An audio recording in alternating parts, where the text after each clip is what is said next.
Well, guess what? Yeah. Mark and I are not sure who's gonna hit it first. I'm just changing my directory. What? I'm exchanging my directories. Yeah. The pages are all out of order. Really? Yeah. Okay, the chairman, I don't know if David Dolney is here. I mean, I would speak to somebody there, but that would be a concern. If it happened one, could it happen in others? Yeah, I think so. Okay, What do we got for left? I didn't even check my. I used mine yesterday already, but I didn't go through. I just had to look up one particular. Not at the moment. When you sit down, then someone will be sitting. Oh, that's nice. Start here. I have a Gemara like that. Yeah. Believe it. Oh, yeah, I have a full shas in which a whole section. With all the pictures of all the. Yeah. No, I have a full regular shas Right. that I received when I got married from my Yeah, in-laws. yeah, listen, yeah. Right? And in Gemara Megillah, there's a whole section On what? that's missing. Oh, that's what you mean was printed erroneously? No, I'm saying, when they print it, that's in, I understand. So when they bind it, They left the folio out. they left a whole section Yeah, out. that's a folio, 16 pages. Yeah, they left the whole folio out. No, but I was like, like he was showing you the phone book. No, no. I thought you had a Gemara with pictures of all the Tanayim. That's the next step. Okay, let's go through our sponsors and then we will start today. Okay? Learning sponsors, the Year of Learning by Sue and Arnie Garrett, and Mary Malko Perlman and Philip Mann, Yisrael David ben Arav Tzvi Hirsch, Beryl ben Arav Tzvi Hirsch, Yosef Meir ben Arav Tzvi Hirsch, Henya Rivka Pro Rosner ben Arav Tzvi Hirsch. And in memory of family murdered in the Holocaust, Arav Tzvi Hirsch ben Shlomo Yaakov, Sarah ben Ephraim, Yisrael David ben Arav Tzvi Hirsch, Ephraim ben Arav Tzvi Hirsch, Adia bat Harav Tzvi Hirsch, Miriam bat Harav Tzvi Hirsch, Pesel bat Harav Tzvi Hirsch, Shalom ben Harav Tzvi Hirsch, Shlomo Yaakov ben Harav Tzvi Hirsch, Shmuel ben Harav Tzvi Hirsch. Sharon and Fred Liska, their family and many friends. In memory of her dear mom, Harriet Friedman, Edel Bas Yaakov. Leslie and Gail Kaplan, in memory of their parents, Harry and Marjorie Sedell Irving and Pearl Kaplan. Friends of Avi Gidler, Avrameya ben Shimon and Martha Gidler, Sharna bat Yeshaya. Children, grandchildren, and great-grandchildren of Toby Paris, Saratova bat Yisrael Dov in her memory. Friends of Joe Wolf, Yosef ben Chaim, Charlie Gelfenstein and Sam Levine in memory of Ramona Levine, Rachel Mata bat Asher. Friends of Nina Monester, Nechama Asna bat Yitzchak Aharon. Many friends of Stephen Vigdor, Zecher Nishmat Simcha Melech ben Meir Leib Halevi. Friends of Marcia Kurtz, in memory of her great niece Leah Bracha. A month of learning by Carol and Josh Sanborn, in memory of her father Yehoshua Shia ben Moshe Yehuda HaKohen. David and Sharon Carpel, in memory of his father Zev Moshe ben Shlomo Yaakov. Be Pizer, in memory of her mother Rezel bat Shammai. Grace and Julius Rosenzweig's children, Barbara Rottenberg, Ann Berezin, Judy Friedman, and Alan Rosenzweig, in honor of Roz Greenberg Haskell's special birthday. Mel and Haran Haller, in memory of his mother, Fega Bas Yaakov. B. Pizer, in memory of her stepfather, Avram Michal ben Shmuel Halevi. Have a week of learning by Tema Harrisburg, in memory of her husband, Suriel ben Rachmiel Halevi, by Sharon and Jerry Ness, in honor of Roz Greenberg Haskell's special birthday. Mark Linder, in memory of his nephew, a soldier in the IDF who died in Lebanon, Eretz Paul ben Surlis. Jack Kaufman, in memory of his wife, Devorah Necha bat Mordechai. Today is the 15th. We have a day of learning by Gail Weinberger, in memory of her husband Shmuel 50. Right. Gail Weinberger in memory of her husband Shmuel Zeb ben Yosef Moshe. May Shamas have an Aliyah, Cranker, a few about the Yeshir Shema Talia, L'chol B'nai Israel, a good Gaben Shtia. Amen. My calendar doesn't have. Oh. Okay. Okay.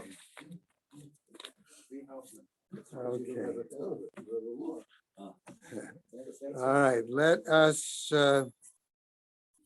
pick up. All right, Hey Amud Beis towards the bottom, I believe, right? With the last line. Okay, we said there that basically, I'm just going to go a couple rows above that, right? So somebody who comes at least to learn one day, it's as if he learns throughout the year. And then the Gemara gave a reverse statement. And likewise in regards to punishment. Okay? Did they sin 40 years? They only sinned 40 days. One who observes, who is mispractices, doesn't observe. Okay, okay, one day, one day a year. It's as if the Ketuv Ki'ilu Avar Kol Hashana Kula. Okay, so that was the problem. That's where we ended. Unfortunately, a little bit of a negative note. Ezahu Katan is the new piece. We last line. Okay, we said, remember there was a machloket between Beis Hillel and Beis Shammai in the Mishnah, indicating that on the one hand, we said the child had to be able to ride on the parents' shoulders. On the one hand, right? That's the one, the hand he's taking, that was Hillel, yeah. Okay, and the other was, okay, to bring him one, well, and the other was to hold the child's hand as they walk. All right, and so we're going to continue there. That line, Kol she'eino yachol lekov al ktefo shel aviv. Okay, according to one view, he could not ride on his father's shoulders. Mad kifla Rabbi Zera. And so we see Rabbi Zera challenges this statement. And what does he say? Ad hacha man ataye. So how else is he going to get there? Okay. How did he get this far? Right. Okay. In other words, if he got to Jerusalem, and you're saying that we're talking about the distance from the environs of the city to go up to Har Habayit. The question of the Gemara is, how did he get to Jerusalem at this point? Okay. So the Gemara suggests as follows. Amar le Abai, says Abai, ad hacha, up to this point, the mechayva ime besimcha, that his mother brought him along, okay, with her, because she has an obligation in rejoicing. Okay, aitite ime, she brought him with him. Mikan ve'elach, from this point on, im yachol la'alot v'le'echoz biyado shel aviv, if he's able to go up and hold his father's hand, Mirushalayim lahar habayit, from the environs, let's say, of the city up to the Har Habayit, chayav ve'ilo patur. Okay, then he would be obligated, but if not, otherwise he would be exempt. That would be the view of Beis Hillel. Article says the father is on. The father Well, the Kiev is on the Tati, obviously. yeah, it says his father's on it. Well, the reason I don't say that is because as we go on in the Gemara, it's going to need clarification. No, the Kiev is always on the Tati. It's a Kiev of Chinuch. Well, that's why I said, let's wait, we'll get to it in the Gemara. Okay, all it says is Chayav. It doesn't say the father, doesn't say the son, it says it's obligated, which could seem to imply maybe the child has an You obligation. can't say a 3-year-old is higher than anything. Wait, let's see what the Gemara says, okay? Okay, Chashiv Rabbi Tachat Beit. All right. So what happens? Hashiv Rabbi Tachat Beit Hillel. Rabbi responded in place of Beit Hillel. L'divrei Beit Shammai. Okay, to the views of Beit Shammai. V'hinei lo alta ki amra leisha ad yigamel hanar v'havioti. What about the example that we have with the young child Shmuel? Okay, don't we say there that shows us that minors don't have any obligation whatsoever? Okay, if that's the case, because she said she didn't go until the child was adequately reaching a certain point. Okay. If you're talking about a child weaned, I mean, it's an infant. That's not, don't think of infant. Oh, no. In the case of Shmuel, it says until he was weaned. The child was weaned. Yes. Maybe 1.5, 3 to 2 years 4. old. 3 to 4. I don't know. Yeah. That's why I said, don't think of it in terms of our Western cultural perspective. They may have nursed for All right. All right. Vaha Shmuel, the Yechol Kov al Ktefo shel Aviv Hava. But at that point, in other words, let's assume he's 2, 3, 4 even, all right, whatever. Okay, you're saying that that child does not have an obligation. Theoretically, the obligation would be on the father, okay? But he still would be able to ride on his father's shoulders at that point. Amar le'avua, all right?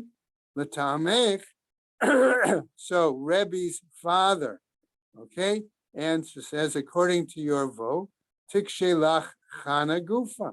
Then that would be a problem about Chana herself. Milo mechayva besimcha. Would she not be then still obligated in terms of the requirement of Shalmei Simcha, right? Elechana maf nekuta yitirta chazia bei bishmuel. But Chana was particularly, I'm going to use the word scrupulous then, in her care for her child, Shmuel. V'chasha bei b'Shmuel, v'chusha da'orcha. Why? Because she was concerned, right, that the child would be weak or difficult traveling, okay?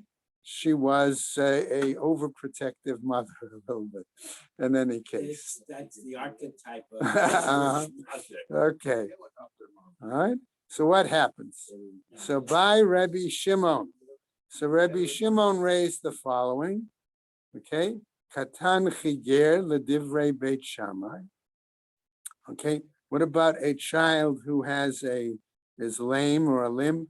Okay, according to Beit Shammai.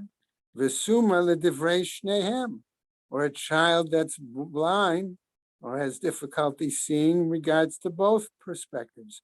Mahu, what's the situation there? Hechidami, how is that possible? Ilema b'cheger she'ino yechal lehitpashet. If we're talking about somebody who is lame and it's not possible to be healed, Visuma she'eno yechol lehitpateach. Or we're talking about somebody who's blind, okay, and it's not possible to have the vision restored or improved, right? Hashta gadol patur kadan mebaye. Here, we spoke about an adult being exempt. Regarding a minor, why do we even have to ask? Raise the question. For one thing, the child, even if he's lame, can still ride on his father's Well, shoulder. let's see. Yeah, but if he's never going to be chayiv, 100%, no but this Right, but let's see what the Gemara says. Can be good. Lo, says the Gemara. Tzricha b'chiger sheyachol lehitpashet.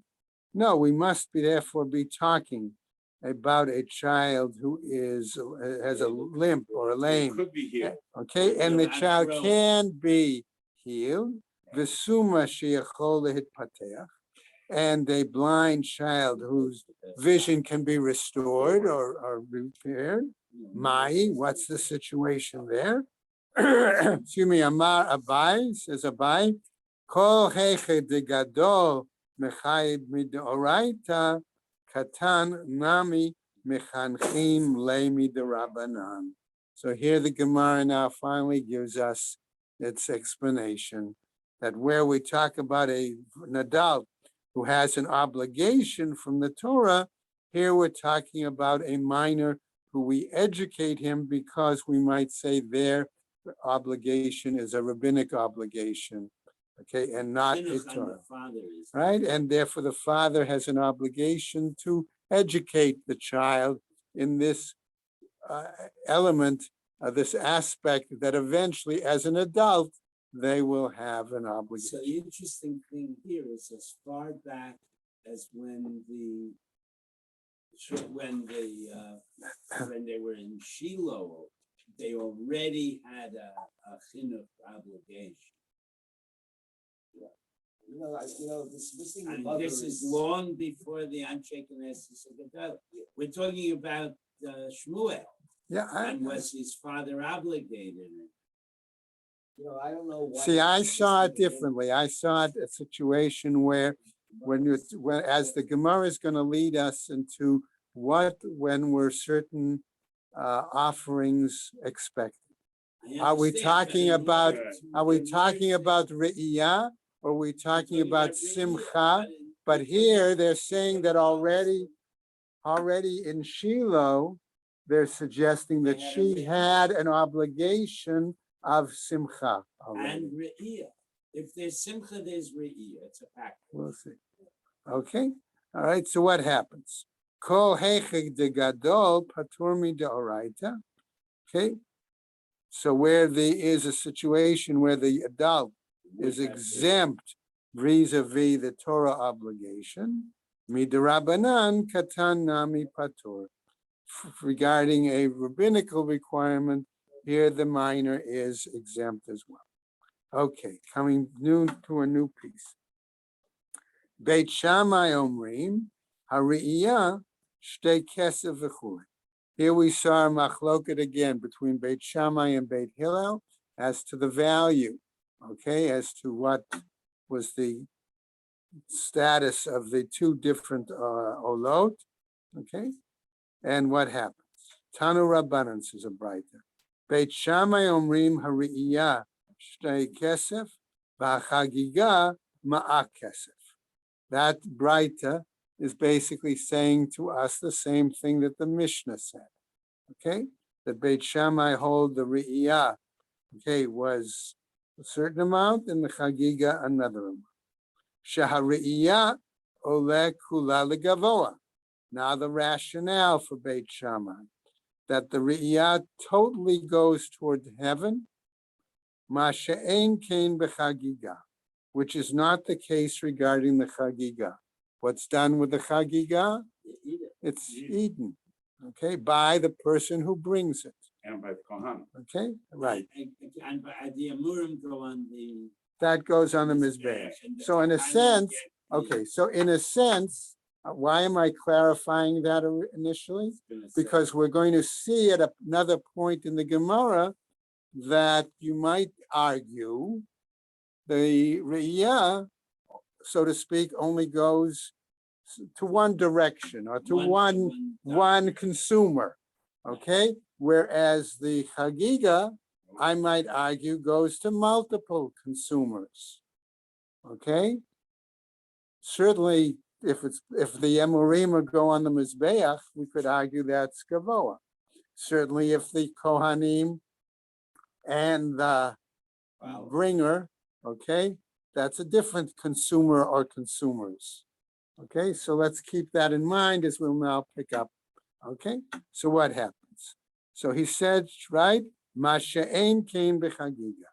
Va'od, and furthermore, Matzinu ba'atzeret. What do we find there ba'atzeret in Shavuot, right? Sheriba behen hakatuv ba'olot yotermi b'shlamim. That in regards to Atzeret, there were many more, the text of the Torah requires, I'm going to say, and includes many more offerings, okay, of the Olot variety than the Shlamim variety, because the Olot variety was 1 bull, 2 rams, 7 sheep, whereas the Shlamim was simply 2 sheep, okay? So that's the point there. All right, so that's Beis Shammai's argument. Beis Hillel Omrim, what do they say? Hari'iyah ma'akasef. That is the more right? V'chagiga shtei kasef. They disagree, Twice as much. right? Even more. Right? So shechagiga yeshna lefnei hadibor. Here we're talking about that the chagiga had to be brought even before Har Sinai. Okay, before it was said, required, and stated in the Torah. Masha'ein kain b're'iyah, which is not the case with regards to the Olat Re'iyah. Va'od, and furthermore, Matzinu b'nesi'im, we find in regards to the princes, Sheriba behen hakatuv b'shlamim yoter mi ba'olot, that the princes during the whole process there of the dedication of, right, that each one brought various things. In total, they brought more shlamim than Olah. Ubeit Hillel, ma'itama lo amrei kebeit Shammai. And what was the reason Beit Hillel didn't say the same view as Beit Shammai? Deka amat re'iyah adifa, okay, where they were saying that the Olat Re'iyah was to be preferred. Do'olah kula gavoa. Notice that the Gemara is going over the whole argument again, okay, to try to clarify the logic and the positions. Kula gavoa, ad rabba, just the opposite. Chagiga adifa, de'it ba shtei achilot. Why? We might say that the chagiga is to be preferred. Why? Because there are two consumers. Okay? Udika amart nilif ma'etzeret. And if you're going to argue and present the fact that you want to learn it and say, let's derive it from Shavuot there, danin korban yachid mi korban yachid. We learn and make a derivative, a parallel, a derive, right, from a offering brought by an individual, okay, which was the individual nasi. Each one brought their own, okay, and learn that to another situation where it's an offering by an individual. Ve'ein danin korban yachid mi korban sibor, and we do not learn or derive the requirements of a individual's offering from offerings that are communal or public offerings. Your terrace offerings. Right? Okay. Ubeit Shammai, says Beit Shammai, my tamalo amre Beit Hillel. And what was the reason that Beit Shammai didn't say the same view as Beit Hillel? Dika amart chagiga adifa. If you want to say that the chagiga, okay, is more, takes precedence. Well, why? Di shana lifnei hadibur. Why? Because that was taught and required before already Har Sinai. Ra'iyah nami yishna lifnei hadibur. Then we could argue that the Olat Re'iyah also was expected and required before Har Sinai. Udikamat nilif minisiim. And if you're going to say we should learn it regarding the princes, right, the dedication there, danin davar hanoheg ledorot midavar hanoheg ledorot. I might argue that we learn it and derive it from something that is an ongoing practice from one generation to another, okay, to something else that is going to be expected of one generation. Then given to Bnei Yisrael before, when was that done? You're talking about the Nicaea. We're talking about, the question here is going to be, what did they do before Har Sinai going in the desert? Okay, that's ultimately what the Gemara is going to be leading us to. Now, doesn't the Gemara come to a conclusion that when you're commanded to do something, when you're given something in the Torah, it's a much higher level than if you're commanded outside the Torah? The pasuk says that they brought by Har Sinai by Yavayu Shlama. Okay, so we're going to get to that. I mean, That's jumping a little ahead. But that's what the Gemara is talking about. Okay. When it says Shlomo was Well, we'll get commanded to it. before. We'll get the pasuk, but they're going to see both sides try to cite textual proof, okay, as to were these olot, were these shlamim Right. brought before Sinai? We're not talking about status or whether it's bigger or smaller. We're simply looking for a precedent. What can you And say? there's a precedent that Right. before the Torah was. What, given, or I'm gonna phrase it a slightly different way, and then we'll jump back in a second, 1 second. Okay, all right. Where is it written that it tells us how early what was brought? Okay, and the proof will help define for whoever's arguing a certain perspective, which then takes precedence. Alan, go ahead. Why don't we just eliminate the whole argument and say Suffolk the rice with Kumar and say they should both be state? That's it. What's Well, it's a Suffolk, it's whether you go by base hill or base shaman, so. They can't do that. Where's this suffix deraisa lachumra? It's Suffolk, whether you pass in one way, you pass in the other. No. That's not a suff. That's not what's meant by the suffix. No, I understand, deraisa. but I mean- But you can't, that's, Today, it doesn't, you know that we have yeah. to- No, But it suffix doesn't deraisa apply. lachumra is if you're not sure that It that an doesn't- that- obligation is imposed. No, I by the understand, I Torah, understand, I'm we just saying. go lachumra. Right, but that's- all it means. right, in other words, we're not Nothing. talking about, I would utilize suffix, the issue of suffix, if I was not sure whether something was a I doraita. understand, but today we often say, we're trying to be Yosef Lechon Deos, so you asking the Chumrah. That's That's a different. a concept. different It's a different- all approach. right. Okay, so what happens, it says, Danim davar hanoheg l'dorot, mi davar hanoheg l'dorot. Ve'ein danim davar hanoheg l'dorot, mi davar she'eino noheg l'dorot. So he's. Okay, in other words, rejecting you the can't Nasi'im. use the Nasi'im as a model because that was a unique situation, a one-time event. So we can't use that as a model to give that argument, right? Okay. Ubeit Hillel, in regards to Beit Hillel, my shna chagiga diyashna lefnei adibur. Okay, what is the basis of Beit Hillel? That they say the chagiga was required and taught before Har Sinai. Okay, we've got a pasuk. That's where we, in other words, try to have our proof text. Vayizbechu zvachim shlamim. We have a clear text that says that they brought shlamim. Okay. So what's the point? Therefore, okay, riyanami. Okay, so therefore that too. Riyah also, as it's written, v'ya'alu olot, that they made olot. Okay, That's in the So- same pasuk. right? What? It's in the same pasuk. Right. So you have a pasuk that refers to shlamim, a And pasuk it also refers to olot. Okay, which is taken to refer to, all right, our shalmei chagiga and olot re'iyah. Okay, now we've got another little problem. Okay, just because the text says shlamim and the text says olot, do we know for sure? Can we argue for sure that that refers to these specific kinds of shlamim and olot?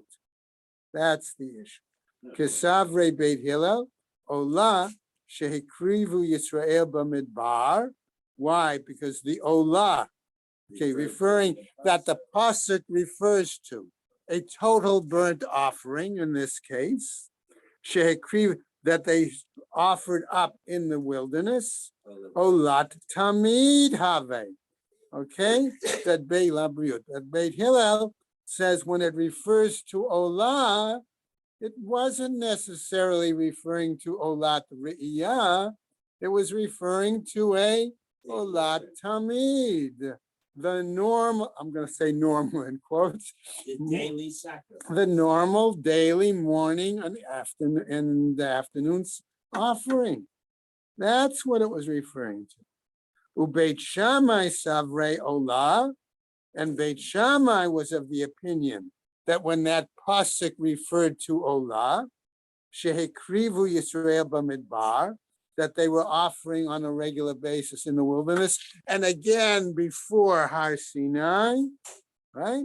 Olat Re'iyah Have, that it was a Olat Re'iyah. Regular, it was a one-time It deal was, when they got to our. they got to Sinai, they were seen, right? They were appearing before Hashem at Har Sinai, and therefore it was a Ola of Re'iyah, an Ola of appearing.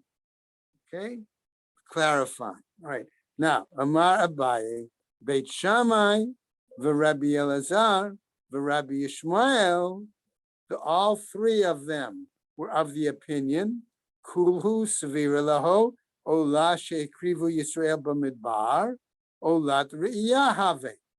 Okay, so three opinions. They all were such that that burnt offering that was offered while they were in the wilderness, that it was a reference to a Olat Re'iyah, a burnt offering of appearance. Ubeit Hillel, V'Rabbi Akiva, V'Rabbi Yossi Aglili, three other opinions, okay? Kulhu Svira Laho, they were all of the opinion, Ola Sheikrivu Yisrael B'midbar, that the burnt offering that was offered by the people in the wilderness, again, before Matan Torah, Ola Tamid Have, that it was the, so to speak, normal daily offering in morning and afternoon. Okay, now, all right, let's go on. Beit Shammai, now we're going to give proof for each of those three opinions on either side. Okay? But by the way, this is a great Gemara if you want to show the question of logic and structure. Okay, because it presents the opinions, it then shows that it shows an attempt to give a citation, it then shows the citation in defining it, opinions both on one side and the other. Okay, so from a structural point of view, the Gemara is classic structure in terms of appreciating the okay, how Gemara is presented and to be understood. All right, anyway, just an aside. So Understood is the question number one. what? Understood is the question Beit number one. Shammai had the Amran. Okay, how do we know that Beit Shammai held it was okay? Right? Re'iyah had the Amran, as we have said. We presented that argument already. Rabbi Yishmael, how do we know that that was his view? The Tanya. Rabbi Yishmael Omer, Klalot ne'emru b'Sinai. General principles were said at Sinai, right? Upratot b'Ohel Moed. And the particulars were presented in regards to later on at the Ohel Moed. The Rabbi Akiva, what was his view? Omer, Klalot, Pratot, Ne'emru b'Sinai. Okay, both the general statements and the details were given at Sinai. V'nishnu b'Ohel Moed, and they were repeated at the Ohel Moed. V'nishtalshu b'Arvot Ma'av. And then a third time, they were, so to speak, reviewed on the Arvot Moav, in other words, at the Sem. Okay. Now, V'isal Gadata, and if you're going to think the following, Ola Sheikrivu Yisrael b'midbar, that the burnt offering offered in the desert, in the wilderness, Ola Tamid Have, that it was the, so to speak, normal morning, evening, daily offering, Mi ika mide the miikara lo bae hefshat v'nituach ulevasof bae hefshet v'nituach. Is it possible that something where originally we did not require skinning and cutting, later on, then we would get the details about requiring skinning and cutting? Which meant they would be doing it wrong Doing it wrong while they were doing it back then earlier. Okay, right? Furthermore, Rabbi Elazar Datanya, and Rabbi Elazar teaches as follows: Olat Tamid Ha'asuya Bahar Sinai. where it says that the burnt offering, the ongoing regular morning burnt offering was done at Har Sinai. Rabbi Eliezer Omer, he says further on that, Ma'aseha Namru b'Sinai, v'hi atzma lo karva. Okay, namely, it describes the scenario, so to speak, but it does not imply that it was carried out in that manner. Re- That's difficult, because this is how Sinai. Doesn't say. I know. Okay, so you're challenging Rabbi Elazar's view. Fine. Okay, Rabbi Akiva Omer, he says, Kirva v'shuv lo paska. Okay, namely, it was offered, he says, but they didn't stop. But it didn't stop. Okay, it wasn't continuing. Elama ani mikayim. So how do I establish and explain the fact that it says hazvachim umincha higashtem li b'midbar arba'im shana beit Yisrael, that it said these offerings, okay, and the mincha, the meal offering, were presented to me in the wilderness for the 40 years. What do we understand that? Shivtu shalevi shalo avdu avodah zarah. The answer could be that it was what was arranged, brought, presented by the tribe of Levi, okay, who did not participate in the Egel HaZahav, okay, that they did not participate in any avodah zarah. Hein hikrivu otah. They were the ones who brought that olat tamid. Okay, now Beit Hillel. Right now we come back and flip to the other perspective. Beit Hillel Hada Amran. Beit Hillel, okay, who said it was the olat, was the tamid and not the re'iyah. How do we get them? As they said. Rabbi Akiva Hanami da Amran. Here too, as he was said above, right? He said that the general and Everything was given there. Okay, Rabbi Yossi Galili, so we have to bring his argument, right? The Tanya, as he taught in the Braita, Rabbi Yossi Galili Omer, he says, Shalosh mitzvot nitztavu Yisrael ba'alotem l'regel. 3 mitzvahs were required, commanded, okay, when they were going up for the holiday practice, the holiday of the Re'iyah, appearance, number 1, the Chagiga, okay, and that was a holiday observance, V'simcha, and rejoicing. 3 types of korban. Right? 3 kinds, 3 different varieties of offerings, right? Right, and by the way, remember days ago, I read Psukim, okay? Shalosh Pamim B'Shana Yera'eh Kol Zechorcha. That was the part of the pus, one of the things we read, okay? Namely, all right, so what happens? Yesh Bari, the Gemara continues, Yesh Bari'iyah She'ein B'Shtehen. There is an aspect of the appearance offering that is not like the other 2. V'yesh b'chagiga she'ein b'shtehen. And there is an aspect of the chagiga offering that is not like the other 2. Yesh b'simcha she'ein b'shtehen. And there is an aspect of the rejoicing offering that is not like the other 2. And so the Gemara wants to spell it out for us. Yesh b'ri'iyah she'ein b'shtehen. The aspect of the appearance that's not like the other 2, shehariyah ole kula legavoa, that the appearing aspect is a total burnt offering and therefore goes to heaven. Masha ein kain b'shtehen. That's not the case with the chagiga, okay, or the simcha, which are shlamim and are shared offerings. Part on the mizbeach, part for the person. Okay? Yesh b'chagiga ma she'ein b'shtehen. An aspect of the chagiga that's not like the other 2. Why? shechagiga yeshna lefnei adibor, ma she'ein b'shteihen.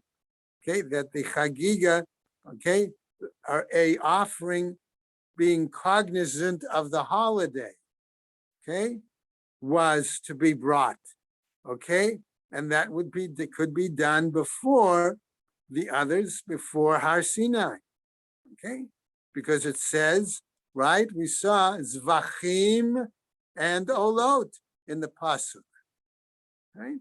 Yesh b'simcha ma she'ein b'shtehen, and there are aspects of the rejoicing offering that's not like the other two. Shehasimcha noheget ba'anashim u'benashim ma she'ein b'shtehen, because that is rejoicing is required of men and women, which is not the case of some of the others. V'Rabbi Yishmael, and what about his view?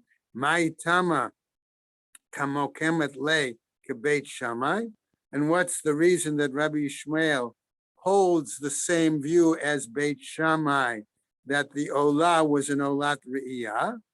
Isal keda'atach Olah she'ikrivu Yisrael b'midbar Olat tamid have.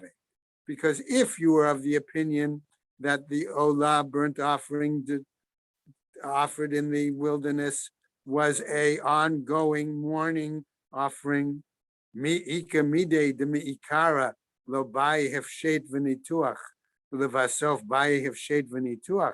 Is it possible that they will be initially required to do an offering without skinning and cutting and only later be required to do that? No, that doesn't make sense. If you're going to require a certain kind of offering, you would define its parameters ab initio, as we say. In other words, me'ikara, l'chadchila. Vaha Rebbe Yossi Haglili. But what about Rebbe Yossi Haglili? The Amar Olah she'ekrivu Yisrael b'midbar Olat tamid have, that he was of the opinion, like Beis Hillel, that it was an Olat tamid, the normal morning offering. Mi'ikara lo bayi hefshet v'nituach levasof bayi hefshet v'nituach. Originally, you wouldn't, again, our argument, require the cutting and skinning and cutting, and only later require skinning and cutting. The Tanya, as was taught, Rabbi Yossi Haglili Omer, he says, Olah she'ekrivu Yisrael b'midbar, that offering, burnt offering that they made in the wilderness, eina te'una hefshet v'nituach, it did not require skinning and cutting. Lafi she'ein hefshet v'nituach ela me'ohel mo'ed ve'elech, because no skinning and cutting was required until the Ohel Mo'ed was established and in operation, and further on. So what happens, says the Gemara? Sameh mikan Rabbi Yishmael, remove from here the opinion, okay, of Rabbi Yishmael. So the Gemara asks, by Rav Chisda asks, Haikra hechi kativ. But what about the pasuk? What it is it's telling us? It's written there. What does it say? Vayishlach et na'arei b'nei Yisrael v'ya'alu olot kivasim v'yizbechu zvachim shlamim lashem parim. Okay, there's our pasuk.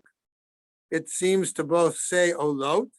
It seems to say zvachim shlamim. But what was the animals? On the one hand, the olot were kivasim. On the other hand, the shlamim were parim. Oh, Dilma, or perhaps idi v'idi parim havu. Okay, both these and these were parim. Okay, in other words, so how do you understand olot kvasim and shlamim lashem parim? Okay, is it by the nikud? I mean, by the trope? Is that how we understand it? Is that the issue? Lamai nafkamina. So what's the difference? Marzutra amar the pisuk ta'amim. Exactly. right? That it's according to the way the Ta'amim divide up the verse. Okay? Rav Acha Berei de Rabba Amar. Okay, what does he say? La'omer Hare Alai Olah Ki Olah She'ekrivu Yisrael b'midbar. No, he wants to say, Rabbi Acha, that it's based on that when a person could take a vow as to the kind and method of burnt offering that they wanted to bring, they could define it based on a model already, an earlier model in the Torah's text. What is that? Parim havu o kvasim. Was it parim or was it kvasim? Was it oxen or was it sheep? Havu, what was it? Teku, we don't have an answer. Okay, as we finished right there, and we'll pick up tomorrow the last line there. Go ahead.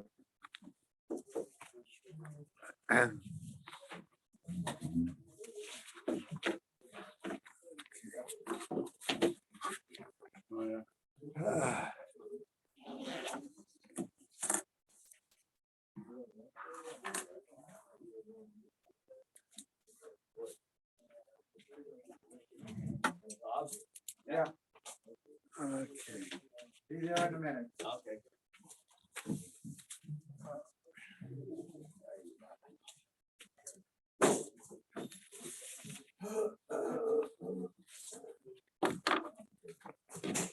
Topman really are the, very. The what? The Tamim are very important. Right. That's why you used to teach it, that to help people understand, it wasn't just the musical notes. It was also word, Put the emphasis where it started. right, exactly.